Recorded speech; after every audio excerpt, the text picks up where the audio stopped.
Dear viewers, welcome to Sip and Chat. My name is Atin Sojin, and today with me is Mr. Chairman himself, you know, the Brooklyn family chairman, Mr. Leegod Laat. Exactly. Or Malad. No, not Malad. Leegod Laat, that's the name, you know. No, Laat and Malad, you know, for us we call it Malad. For you guys, you call it Malad. Okay, but okay. Malad is someone who is still, you know, someone who is oh, when you were still young, you were Malad, but now you're For me, I'm already aging now. Okay. So it's Leegod Laat, not Malad. Leegod Laat, Yeah, exactly. the chairman of Brooklyn family, is here with us, and today we are grateful that you have made it. Pleasure, bro. Thank you so much. Our viewers, keep watching. It's going to be interesting. So tell us briefly, who is Leegod? Leegod Laat, you know, is a small boy that started the reign that you started. You know, we started, the journey has been that, it's not that easy, you know, how we started. Long journey. Long journey. You know, there are guys who call themselves, these are, Jana Haraka. So we are in that range, you know. The children of the revolution. Exactly. We started from way back Ethiopia. This is where I was born by there. The same to me. Yeah, I was born in Ethiopia. We started from Ethiopia. We proceeded up to Kakuma. That was in 92.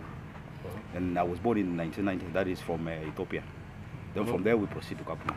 Okay. From Kakuma, you know, the struggle has not been easy, you know. And the thing that we need to do, because the narrative has changed, because every time it's about people coming from Kakuma and all this. Yes. And from Kakuma, you know, the struggle has not been that easy. Can you give us an example of how hard it was in Kakuma? Because we have some viewers who are not from Kakuma, right? It was hard, man. For guys who have never been there, they know. Like sometimes, you know, when we go to schools, sometimes, you know, you go on an empty stomach, you come back and you hustle, you try to check this and there, because, you know, the level of life was just uniform, you know. Yeah. They were like, no, this one is No living a better classes, life or not. The same. So it doesn't matter where you come from, but at least the struggle has to be the same. And that's why you see, like, most of the time, you know, from school, you know, you remember UN used to organize this feeding. Yeah. Like when you go have your cup of uji and that's it, you forget. You don't go back to school. I was told that those days, okay, during the time of Wuji in Kakuma, you were an expert of duplicating No. We I don't duplicate cards. Okay. But you know, it's survival for the fittest. Okay. Yeah, like they say, you know, dunia ni shamba la wanyama is how strong you are is how you penetrate. There are guys who use your technique on how they make it, and you want to take. Okay, like what was the 3 or 4. technique? No, I never use any technique. No, I never use it. Come on. I never All use any techniques. For me, yeah, techniques. Maybe. My technique was different. What was and the for technique? me, my technique is just to have one that is allotted for me, and I go. That's it. I have that one, I'll leave it and there. I go to the rest. Yeah, exactly. That's how it happens. I don't want to expose our lenience. Otherwise, I would have said how you used to do it. But no, it's fine. But it's live, you know. It's live. This is where we started, because from the generation how it started, you know, this part is part of our story. Yeah, sure. So you cannot be like, okay, you need to try to twist this, because man, we've really taken from far, man. Like From if you far, look at where we are now, the journey has not been that easy. Like there are guys who think, okay, maybe you get everything on the silver plate. No. We have to change the narrative, because you have to make it. You struggle your own way, and you do from here and there. Yeah. You have to make it. Yeah. So if someone look at you and like, you just came and you get this, they don't know your journey. So it's good for you at least. Let people know your journey. Tell the journey. Yeah. Because if they said we started from far, they should know. It's not just about we start from far, but How how far did we was start it? from far? Give us the detail. Okay. Now, Yeah. in Kakuma, we talked about our life in Kakuma. Yeah. And then take us to football. Yeah. Which was our unifying factor, by the way. Exactly, because if we We talk had tournaments. yeah, These don't tournaments. yeah, if we talk about that, because you know the good thing that has put us all together, the sports sector was well diverse.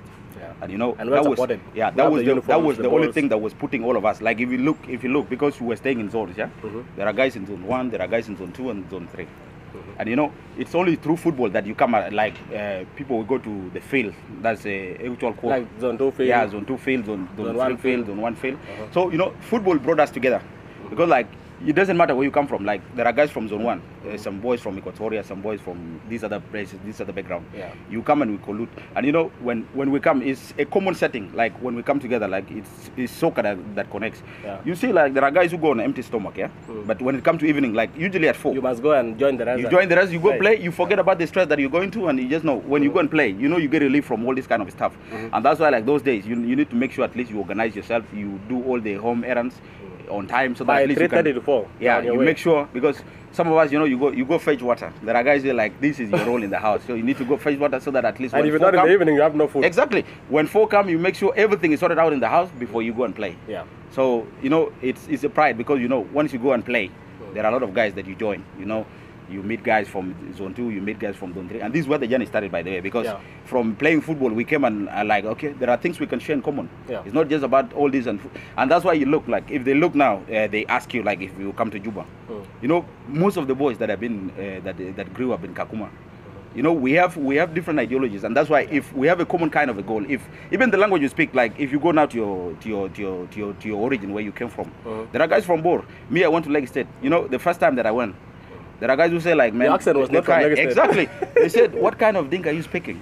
Because I told them, I told them this thing is distorted because the language I'm speaking is from the environment I was in. Influenced by the environment. Exactly. You live in, So there are guys from Bor who speak this, and there are words we pick and all this, and that's why like my language, my language. Your real accent, your mother tongue is not the same way it used to be. And this one, what does it tell? Because it tells, you can coexist, and when you coexist, there are things you adapt, and then you embed into the code of how you live. And that's why, like, if you look at the way we live, this thing of like this, my origin, I came from here and there. It's very rare from us because you look at, I know this is region.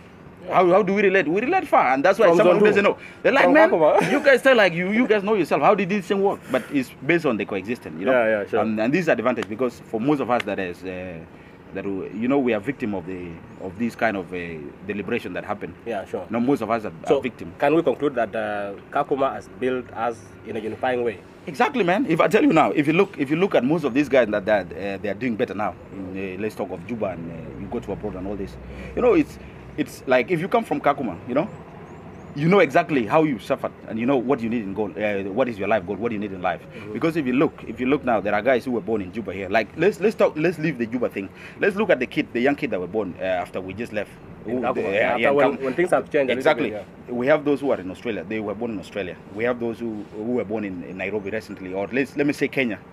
If you look at the mentality and how they perceive, they are not looking at how I need to reorganize myself and this is the common goal that I need.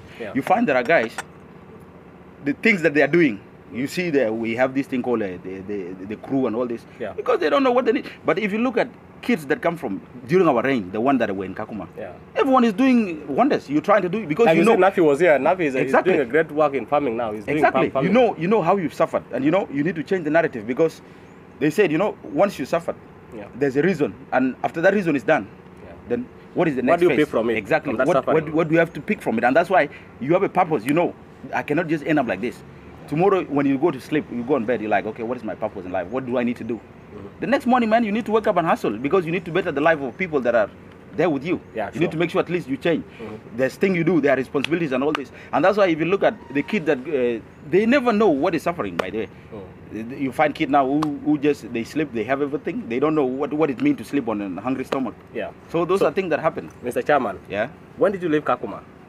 After all that, because I think I might have left before you. I don't know, but when did you leave Kakuma? I don't know, but the year that I left Kakuma, that was in 2004. 2004? No, 2006. 2006. 2006, yeah. We left the same time, I think. Yeah, because 2006, after I completed my primary school, that was I completed my primary school in 2005.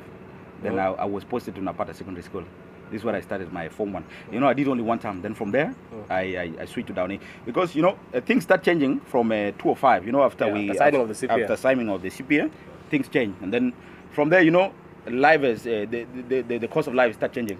There are guys at least... Things got better. Exactly. Because most of the guys who were in Kakuma and in Juba, things change. And the guys in US, you find you have a colleague, you have a parent, you have someone who was there. So they start taking kids to Downey. We used to call it Downey. Go to schools, Downey used to call it because it's the other side. Because when you refugee come, you start from Kapenguria. Kapenguria after Nairobi, they said, me natoka Downey. So coming this side. So we were not left behind from that fact, and that's why there are guys who change from 2006. That's when things start changing in Juba. For me, I put much of my concern on Juba because Juba, that's when my dad was here, so things start changing. So I had to make sure at least I switch school because the schooling that we were in Kakuma is just a struggle, So you need to better your education and all this. So I went to Kitale. This is where I went to a school, Kapsara High School, So I went to Kitale. And I completed my Form 4. That was in Kitale. In Kitale? Yeah. So we started splitting from 205, 203, especially Kakuma, most of the guys. 203, most of the guys were leaving. They were leaving. There were guys going abroad. There were guys coming to Juba. There were guys going to Downey. So people started splitting. And that's why everyone has to go for a purpose. You're going for this. And this is when I started leaving Kakuma. I left Kakuma from that time when I was going for school. Yeah. And from after there... After senior 4 in Kitale? Yeah. What happened? After senior 4, of course, you have to go for further studies because that's not the end of school. Because we knew, they said, after you're done with this, there's a purpose. There's this ideology that these guys used to be telling us, which is changing the course now. They said, you guys are going to be the leaders of tomorrow. Bro, tomorrow is not coming, bro. Exactly. Now you're here. You have kids that you're raising. And someone is telling you that you're going to be the leader of tomorrow. Well, tomorrow never comes. We're getting old, so man. It has to be from you. You need to check, okay, what do you do? How do you change this tomorrow thing? And that's what needs to happen. Sorry, I didn't. It's okay. I didn't put my... Let me just... So that's the changes that happen. Because there are guys waiting for tomorrow. Tomorrow never comes. Exactly. So from there, I went for further studies. I went to the university. Which university? I started when I came. I got a scholarship that was in the University of Nairobi, but because of there was no money that can cut. So I came to Juba. From Juba, I started with the Catholic University of South Sudan. Okay. That's after I went up to third year. Then I did BCom. Okay. Yeah. Then I did transfer. I went back to the main campus that is in Nairobi. Okay. That's where I graduated. I finished my course there, Catholic University of Bachelor of Business. No, Bachelor of Business Administration. Okay. Yeah. So that's what I did. Okay. After that, and people after you done, because there are always levels in life. When you finish this, what do you have to do? You have to start going on the street. And when so you go on the street, went on the street after finishing your bachelor? Exactly, man, because things are changing. There are guys who give you this kind of promises that, okay, this is the future, you are the leader. This thing is not coming, bro. There is nothing called leaders of tomorrow. It's like, it's you guys now, after you're done, you have to make sure at least, what do I do now? Okay. You start going for goal, what you need in life. So what did you go for? I started working, man. When I started working with Vivacell. Take us slowly. Yeah. Don't just go to start working. Yeah. Take us to the process of how you start working. Yeah, how I started working? You graduated at the Catholic University. I University graduated at Catholic University. And then you came to Juba. I came to Juba. Which year was that? That was in in Juba because I was here in 2011. 2011 I was in Juba. Studies. Yeah. You went and finished at Nairobi. Yeah, I went at Nairobi. Catholic University. That's when I graduated. That was in when my graduation was in 2016. That's when I finalized. Then you came back. And by then, when I started studying, I was working. Where? I was working with Vivacell. I started my job with Vivacell. We might even have Vivacell by then. Exactly. I started my first job in Vivacell. And when I started, you know what happened? It was through the connection of friends. They say it's connection, but at the end of the day, you know the connection that we talk of. Connection goes with qualification. Exactly. It's not only connection. The connection we talk of. I can't connect you if we cannot provide anything. Let me come to that now. The connection I'm talking of, because if there's a kind of a job, it's not like, okay, if I said I'm connecting you, I don't just need to bring you here, we try to do something and this and this. No. If there's kind of a job advert, I fit my brother. I know based on your qualification, I will send you I said, bro, there's something popping up here. And I know this is based on your qualification. Maybe you can be fit to be one of the selected candidate on this. And you go through competitive that's what process. happened. Because the whole thing by the it was from a colleague that we studied in the same high school that is in Nairobi. The same colleague, you know what he did? He came to Juba first. I was in Nairobi by there. And then he sent me, he said, man, there's a slot for a job here. I know you can fit to work on this. Then I was like, okay, let me try to check. Then when I look at it, I start applying. And you know, the good thing, because with Vivacell, you know, it's a Lebanese company. Huh? Yeah. I remember there's a guy called Salam. He was the sales and commercial manager. The guy gave me a call when I was still in Nairobi. Then he did some interviews. We did some teleconversation. Yeah. And he said, okay, when are you planning to come to? I said, no, because if the slot is there as soon as there's a job, I'm coming. I am coming. He said, no. What we're going to do, we're not giving you the job, but you first come. You do the interview. If you succeed, well and good. But if you didn't make it, then there's nothing. I said, okay, no problem. Me, I'll just, with my own transport, I'll come. I came. And the first day I came, I just left. The next day I went to the office. And you know, they did some interviews for me. And from there I was successful. They slotted me, and they first took me to Rumbek. That was my first duty station. When I went to Rumbek, you know, there are things we look at, because for me, I had a purpose, and I had my own kind of poker thing. I'm not trying to discourage staying in the States, but you know, being in the city, you know, there are a lot of opportunities. Your plans were based in the city. The city, yeah. So I told them, because it depends on what your vision. Exactly. So I said, since this is the first kind of a job that I'm going to do, let me do it. But for me, I've given myself like 6 months. From 6 months, I need to push for transfer. Okay. And this is what I told them. And in the 6 months that I started, you know, I did wonders. Okay. I did wonders, and I was performing good. So after that, I told them, you know, you guys, I need to go to Juba. I need to go to Juba, and from Juba, because you know, you need to look for a case. You need to look for a case that you'll tell them why you need to go. I told them I need to go further my studies, and when I'm in Juba, I know I will study and I will come and work. Yeah. So they look at it like I was joking. They're like, no, we'll try to look at it. I told them, you guys, what I have to do, I need to do that. And by the way, to be honest. My supervisor, guys who don't know, there's a guy called Data Gordon. He used to be my supervisor. I know Data Gordon. Yes. It's my good he used to be my supervisor. By then he was in Yei. So I told Data, let's do this. What I'm planning to do, you know, for me. And he's a flexible guy. Exactly. I told him, since you're my boss, I'm going to Juba. And the only thing that we're going to do, because you know what I need. He told me, man, I know. These are the opportunities, and whatever that you're doing, I will be there to support you. So what I did, I switched off my phone because I had to create a scenario that I was sick. So I came to Juba when even the company didn't know that I was here. So it was now after a week. I have a different line that I used to communicate with them. I tell them I'm already here. So that's what he did. After what we did, the deal, he went and talked to the manager. He said, you know, Angelo is not feeling okay. He was sick and he came to Juba for further medical checkup and all this. So the guy said, it's okay, that's fine. So now when I came to Juba, I went to the office after he had communicated with the manager. So I went there. After I went there, he told me, okay, you're welcome back. I was told about your sickness and all this. I'm like, yeah.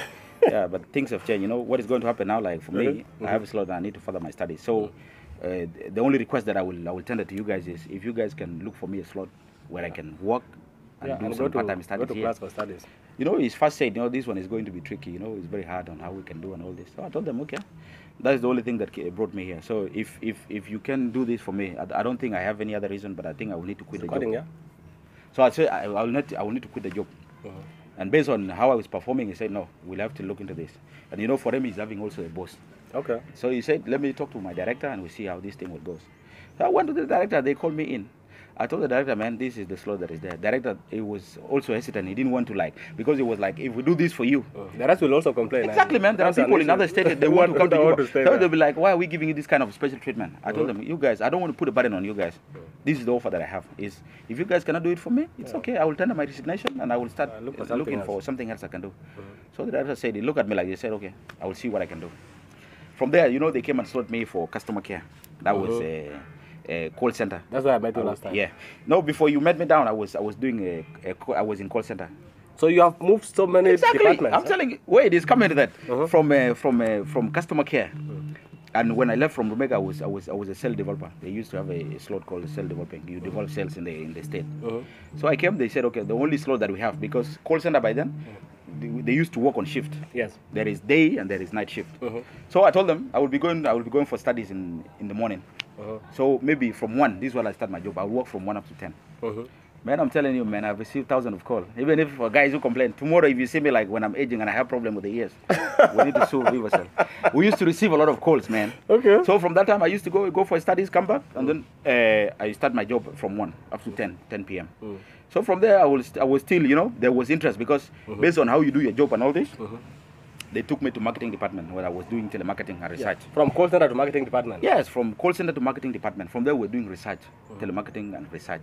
So when we go for research, we used to move to the state when we were trying to expand now the network connectivity in South Sudan. So if I tell you, I've moved all the state apart from Unity. Okay. So when we go for telemarketing and research, we were also divided. There was geomarketing and research. So we go for research in the states. You look at the viability and why do we need to invest here. There are these questionnaires that we have. So we look at how if Vivacell try to bring site here, how will they make the money? What is the demand? Yeah, the age, the population, the age, and all this. These are things we use together. So from there, things were going good. And like, you know, like I told you before, you have a purpose and you have a goal. Like, you know, now today you work and you know you have known your strength and you know your weakness and you know this is how you should be. There are a lot of opportunities. So from there we switch. We switch, and then from there I had to apply for a different kind of a job. You know, change of career now. Yes. Yeah, I applied for one of a company. You know, I don't want to talk about it here because of, you know, the company that I work in. There are information that you cannot disclose. Information disclosure. Yeah, sure. So from there I applied. I know that company, man. I don't know. You know, yeah. Because I don't have that legal right to talk about it. Yeah. So I applied. And from applying, I went for the interview. And I got a slot. And this is where I'm working currently. Okay. So my journey, if you talk about my journey, it has been very long. If we talk about it today, it will take the whole day. We'll talk from here. From porridge in Kakuma. Exactly, from there up to the level we are. So the journey has not been that easy. Yeah, it is full of fun. It's still, man, it's still full of fun. And that's why we like, if we talk about Kakuma, there are a lot of things we did not touch. Yeah. Because if we touch, we will end up sleeping the whole day, we're spending the whole day here. Trying to talk about our life story. We'll spend the whole day. Lad, you know, it's quite interesting to sit down with you. Yeah. As a friend, as someone I've known for so many years. And also as a chairman of the Brooklyn family. For guys who don't know, by the way, this guy is in the Brooklyn family and I'm the chairman. I'm his boss. So he benefits he's doing the interview for me. Yeah, from here I know. But I'm your chairman. So you need to tell them that I'm the chairman. I'm coming to that. Exactly. Yeah. Okay, guys, as you know, we have Brooklyn family, where is you know, we sit down as a family, regardless of our different backgrounds. Ethnically, we are a family, and this has been going on. It started in Kakuma, of course. We are from the diverse communities of South Sudan, I can say that. Yeah. And our main objective is to preach peace and togetherness as Brooklyn family, where I'm a member and this is my chairman. Exactly. I think that's what you want me to do, isn't it? Just to mention that you are my chairman. It's okay. Exactly. All right. Chairman. Yeah. Now, take us to Brooklyn. Yeah. I know, of course, but for our viewers, what is Brooklyn? By the way, you know, Brooklyn started long ago, because if you look, it's about change of the narrative. You know, Brooklyn from the onset, I will start from the genesis of Brooklyn. Brooklyn started like, you know, there's an area in Kololo. Most of the youth, that's our apartment, that's where we stay. After work, everyone goes there. Everyone goes there. We make stories, exactly. Chat. We talk stories, chat, and all this. Sometimes on the food we eat. When Brooklyn came in, you know, there are guys who sit there. We have chat. We have common ideologies and all this. By the way, the name Brooklyn came from Rapadox. If you know Rapadox style. I met him yesterday. By yeah, the name Brooklyn came from Rapadox, because from the apartment we're in, you know, it's just like it's an apartment. It's a kind of a market with apartments. So most of the boys, like the boys, in the area, you go hustle in the day, and then in the evening we come, we sit down. This is where people collude. We used to have a lot of guys. We even have Justin Gar. Justin Gar is usually member of Brooklyn, and the name came because he's a guy of hip hop. He liked hip hop. Rapadox by then he was a musician. So Rapadox he's still a musician by the way. They were just sitting, and then they're like, okay, man, this place we stay in, this is our hood, you know. And when we talk of the hood, this is Brooklyn. So the name came from Rapadox and those of Justin. Justin, who is a fan of hip hop, you know, the guy like hip hop and all this kind of stuff. They came up with the name, but with the name that came, you know, also there are guys who come and go. But at the end of the day, you know, the names remain. So most of the guys, there are guys who used to come. We have a lot of guys in that hood. And then we came and shifted the whole idea from just the name into a family. And you know, when we talk about Brooklyn exactly, when we come to the narrative of changing it to Brooklyn family, Brooklyn family, you know, you remember the famous Brooklyn Bridge that is connecting Manhattan to New York. That was it was inaugurated in 1883. For guys who know history, I'm not sure of that, but it was inaugurated in 1883. That bridge was a connection. Exactly. So that one is a connection. Yeah, you know, you bridge. It's like you bridging the gap. From here to there. So we came and changed the narrative. We said Brooklyn family. Why do we talk about a bridge? We are trying to bridge the gap, and the gap that we're trying to bridge here is we're changing the whole narrative of like, okay, this is the youth. I'm a youth. How do we better our life? That means I have to make sure I bridge the gap. And the gap that we're trying to bridge, we are bridging the gap, trying to fight poverty and trying to make sure we find any that's youth. And by this, we are trying to engage everybody that is a member who has inscribed to Brooklyn family. We have to make sure, how do I empower you? When I empower you, that means I've empowered your independence. And that one is a big kind of a stuff, because and that's why we came. When we talk about Brooklyn family, we are trying to bridge the gap of trying to fight all these kind of poverties and whatever that we're in. But now the problem, we have two different kind of narratives. You know, it's a youth kind of organization. We said, okay, there are guys who said we are preaching for advocacy for peace and coexistence and all this. But if you look, I will try to tell you, when we talk of preaching peace, you know, peace has been preached several times in South Sudan. But it's about, okay, you preach peace. We have organizations that come and preach peace, but there are still people fighting. So we came and changed the narrative. We said for Brooklyn, you know, we're trying to bridge the gap of trying to fight the kind of life we're living in. We need to better our life, and we better life for one and every individual. That means we are impacting. And what we do, we are changing the narrative of impacting.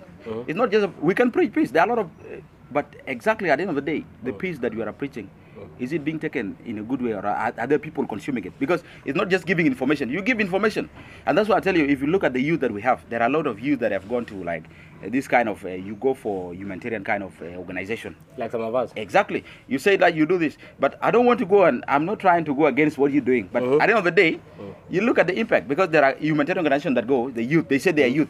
We want to change the life of these guys. We want to do this and this and this kind of stuff.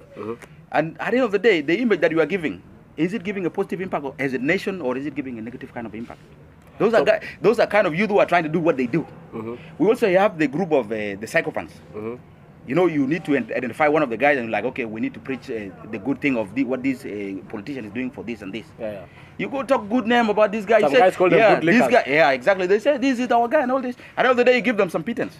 And they survive. They survive. So for us, what we did as Brooklyn, you know, we don't want to go through this kind of, you go to the agency or this kind of the donors, you talk hell about some things so that you get funding. We don't want to do that. There are guys who want, they select some group of individuals. They know they can Brooklyn is self-funded. Brooklyn doesn't care about funding that you get from all this. What we need to do is we are trying to better our life. And how do we do this? We don't want to do it at the impact of like you talk hell about the country and you say, okay, this is what you have done so that you get something. No. What we're trying to do as a member of Brooklyn, what do you have to bring on the table so that we make sure at least we change the life? And why we're trying to do this? We're not trying to do this because there are guys, you just cover whatever you're supposed to do so that you get something. Yes. For us, we don't beg for funds. What we try to do, we're trying to change the whole narrative of how we're trying to change the mindset of the youth. Changing the mindset of the youth, how does it come? It's about you want to change your life. How do you change your life? Do you have to change your life through begging? No. If you go, you talk about good about someone, and then at the end of the day, they give you, are you sure that they will be feeding you every time like that? No. It's about empowerment. How do I empower you? Yes. I empower you so that you know this is what you need to do. And when you do this, what are you going to get from it? You don't benefit from it. You don't need to be surviving or be trying to get some kind of stuff from all this kind of stuff. Some Let me tell you, favors. as Brooklyn, what we do, we are different from this kind who open your type that have organization. You go to the donors, you say, you know, we have this project and all this because people are suffering and all this. You identify a problem. Yes. You For us write as a concept Brooklyn, note. we have excluded ourselves from this thing of government. There are guys talking about government and all this. That's none of our business. We don't want to get funds from that. So yours is self-development. Self-development, exactly. How do you at your vicinity, what do you do to change the life of others, or what do you do to change the life of a common youth? These NGOs are also changing life of others outside. They are changing, yes, I know. But that's why I'm saying it depends. Because there are guys, it doesn't matter. There are guys like for you as a father, I know. It doesn't matter what you have to do to make sure you get something for your family at the end of the day. But for us, you know, it matters because sometimes you look at how do you get this thing? This thing, will it come with integrity or it doesn't come with integrity? And let me tell you one thing. There are most of the guys who just keep looking at, okay, this is what the nation can do for us. But before you get what do you do for the nation? What negative image are you giving to the nation before you get that? Because I know for you guys who go for a humanitarian kind of organization, you go for a negative kind of story so that at least No, let me come to that. That's my opinion. Maybe your opinion will matter later. You go for this kind of negative thing, is that people are suffering here, or they give fund. But at the end of the day, so you're banking on the suffering of the people. What impact are you putting there for the nation that are coming? Because if I tell you, we have most of the guys that are coming, and I think you might have seen on the social media, you know, the narrative of the information they get about South Sudan. They might think that this place is very fragile, you know. But when they come and they see how we live, man, it's not about minding about what someone can get, but for us, we're living a very good life. Yes. So what matters here, as Brooklyn, what do we say? When we're trying to look for any kind of fund or whatever, what kind of narrative are you selling about the nation? Yeah. Is it positive or negative? Negative, exactly. Yeah. You might think that what you're doing, they give fund. Yeah, we know there are things that are happening, you know. There's a mess. They're happening all over the world. Exactly. Right? But it doesn't give you like to be the one beating the drum and say, this what has not been happening, this is what has not been. Let me tell you, I'll just bring one scenario. We have this kind of stuff like what is happening, the development that we're having here. You know, if you try to look at investment, you look at how many national are you empowering. For example, if you have a company that has employed like 100 South Sudanese, can you just imagine the dependent of those people you have employed? How many people have you empowered? And that contributes to the development of the nation. Exactly. And I'm telling you, if you look at what is happening, look at Bo Road. Bo Road now, it's going well, right? There are guys who have that mentality of like, this is corrupt. What if someone is doing the job? Are you paid to I'm not paid. What I'm just saying, why I'm saying this, I'm coming to that. You know why I'm saying this? Recently, we had a trip to Bor. If that road was not constructed, you know, we had a very smooth drive from here to Bor. And from there, we had to collude. Road is being constructed. Why leave that. We're coming to that. We're coming to that. I'm giving an example. Like Mr. Chairman is... No, not that. I'm trying to give an example. You know why I'm giving this? I'm trying to give an example. Because if you look, the road connection. If you look at how smooth, like for you now, it can take you like 2 hours to go to Bor. Yeah, 2 hours and you're in Bor. Yes, 2 hours to go to Bor. Why I'm bringing this? It was not the case. Why I'm bringing this? Why I'm bringing this? Because you know how we try to change the whole idea of what is happening. Narrative. It's about development. It doesn't matter, man. Even if you go and get this kind of chunk from where, but you're doing something that we can see. Yeah. Do you know now how many people are using that road? Yeah. Do you know how many people now are reaching their needs through that road? There are guys who go. You can just take 2 hours. You go. You see your family and all this. And why I brought this thing in? Because we had a trip to Bor as Brooklyn family. We'll come to that. Yes. Now, Mr. Chairman, it's good that you've talked about Brooklyn. Yeah. And the objectives of Brooklyn. Yeah. Of course, it is a very diverse community. Yes. I want to ask you a very simple question and answer it in a summarized way. Exactly. Since Brooklyn is a diverse community, diverse family that is comprised of all other different tribes, don't you think they are good to advocate for peace? Because they are from different tribes of South Sudan. We're doing that. Let me tell you, I will come to that. If I tell you Brooklyn is diverse, you know Paulino Lukudu? Yeah. He was a member of Brooklyn. Paulino is having his party headquarters in Brooklyn. Exactly. Paulino, the one who was a former Minister of Information, Central Equatoria, he's a member of Brooklyn. Okay. And it doesn't matter what you have to do, because do you know what information Paulino is passing to change the narrative of youth or to change the coexistence, how we need to coexist as South Sudanese? He's doing that under legacy of Brooklyn. So can Brooklyn embark on peace through their diversity. We're doing that. And the peace we're trying to embark on here, because like I told you before, if you talk about peace, it's not just coming to preach peace. Yeah. If you don't change the mentality of the people that we have, even if you come and preach peace 100 times, and you will not change the mentality, that means it's not going to work. Yeah. The only thing Brooklyn is trying to focus on here is to change the narrative. Because let me tell you, we have a lot of youth that are frustrated. Yeah. There's frustration. We have a lot of depressed youth. Because today, if you don't meet your own needs, there are guys who will turn to government, oh, this government is doing this, blah, blah, blah, blah. But if you change the mentality of this one, how do you change the mentality? You empower. If you empower an individual, like for now, let me tell you, most of the guys that are working, you meet your own needs, you take care of your family. Let's talk about government. Yeah. The guys who you just keep yapping and all this, because at the end of the day, they never find their end. Exactly. Yeah. So how do you engage these guys to be very active? If you engage them and you just change the narrative, like, okay, guys, it's not only government that so can do you think sustain you job creation can also help youth to focus on important It's helping things? youth, because if you try to change, you like we said, why we said Brooklyn, we're focusing on changing the narrative, the mentality of youth. Is like, I have to empower you. What do you have to do for a nation, and what do you have to do for yourself? If you have identified what you can do for yourself, let me tell you, there are guys now who have quit doing. They have all the qualified. They are qualified. They have all the papers and all this, but they quit doing what they are doing based on their profession to make sure at least they meet their A needs. Yeah. If you meet your A needs, at the end of the day, if you go home, this is what you can do, and you have sustained this A, B, and C, and D. That means you will have less time talking about all the negativities happening. Negativity is happening in the government. How are we going to change this? We will change it when we change the narrative. Because if you look, for guys, most of us who perceive like we're the intellectual, we're the one preaching the negativity. Okay, exactly. I like and that. If you try to change that narrative, empower me, I go empower the other one. So you be busy focusing on how you can raise your family, how you can build your So your future. mindset will change. Exactly. Yeah, you so look you at need to positive change things. Don't look at the negative thing, because let me tell you, in every government you go, there are a lot of negativities. There are guys who say, we just a new country yesterday and all this, it takes time. Based on their opinion, every opinion counts. But at the end of the day, you as an individual, what are you trying to do to better your life? Exactly. Don't expect that government will change to give you pittance. No. We're going for a break. When we come back, we'll talk about the trip to Bor. The trip to Bor. We'll talk about the Brooklyn plan. Plans ahead. What we have cooking. Yes, what we have cooking. Exactly. And also we'll talk about social issues in the community affecting youth. Exactly. And then we'll conclude with the advice to the youth. Brooklyn represents all the youth. Exactly, man. Brooklyn is even diverse. Members. Brooklyn is diverse, and Brooklyn is open for everybody. Everyone can join. Exactly. What happens when you come to Brooklyn? You inscribe to our codes and code of conduct and ethics. Yeah. If you inscribe and you have the common narrative, like and you abide by the codes exactly. of ethics. You want to change life. You want to change your life. You want to better your life. You want to help others. There's a saying in Kiswahili. They say jitume. Unajituma. So it doesn't matter, but you come with all your energy, like. Yeah. Whatever that I can do with my energy to make sure I change something. That's what we go for. All right, let's go for a break. And please subscribe to Sip and Chat, your only platform where you get to be informed on most trending issues, social issues, and also journeys of the youth across South Sudan. So let's go for a break, and when we come back, Mr. Chairman himself will talk about the things I've mentioned. Yeah. Thank you for coming, and let's go for a break. Okay, no worries, bro.